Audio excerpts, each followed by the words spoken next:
Hello guys, പുതിയൊരു വീഡിയോയിലേക്ക് എല്ലാവരും സ്വാഗതം. ഇന്നത്തെ നമ്മുടെ വീഡിയോ എന്ന് വെച്ചാൽ ഗൈസ് കുറച്ച് അപ്ഡേറ്റ് ഒക്കെ ആയിട്ടാണ് വന്നിട്ടുള്ളത്.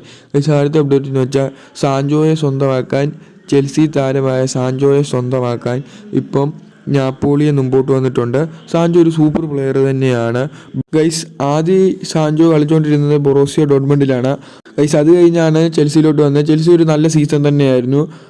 നല്ലൊരു വിങ്ങർ തന്നെയാണ് സാൻജോയെ. അപ്പോൾ നാപ്പോളി ഇപ്പം മുമ്പോട്ട് വന്നിട്ടുണ്ട് സ്വന്തമാക്കാൻ. നീ പോവില്ലോ എന്നൊക്കെ നമുക്ക് കാത്തിരുന്ന് കാണേണ്ട കാര്യമാണ്. പോയി കഴിഞ്ഞാൽ ഒരു സൂപ്പർ സൈനിങ് തന്നെയായിരിക്കും നാപ്പോളിക്ക്. അപ്പോൾ ഇതിനെക്കുറിച്ചുള്ള നിങ്ങളുടെ അഭിപ്രായം എന്തായാലും ഒന്ന് താരെ കമൻറ്റ് ചെയ്യണേ ഗൈസ്. അടുത്ത അപ്ഡേറ്റ് എന്ന് വെച്ചാൽ റാഫേൽ ലിയാവുവിനെ സ്വന്തമാക്കാൻ ഇപ്പം ബാർസലോണ മുമ്പോട്ട് വന്നിട്ടുണ്ടെന്നൊരു റൂമർ വന്നിട്ടുണ്ട് ഗൈസ്. റൂമർ മാത്രമാണ്. റാഫേൽ ലിയാവോ സ്വന്തമാക്കാൻ വേണ്ടി ഇപ്പം ബാർസലോണ മുമ്പോട്ട് വന്നിട്ടുണ്ട് ഗൈസ്. ഈ റൂമർ എത്രമാത്രം ശക്തമാണെന്ന് അറിയത്തില്ല.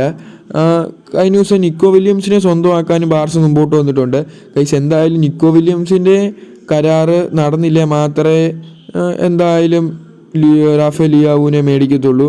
നിക്കോ വില്യംസിനെ എന്തായാലും കിട്ടിക്കഴിഞ്ഞാൽ റാഫേൽ ലിയാവുവിനെ എന്തായാലും മേടിക്കത്തില്ല. എന്തായാലും വരാനൊരു 50-50 ചാൻസേ ഉള്ളൂ. അപ്പോൾ ഇതിനെക്കുറിച്ചുള്ള നിങ്ങളുടെ അഭിപ്രായം എന്തായാലും താരെ കമൻറ്റ് ചെയ്യണേ. Bye guys.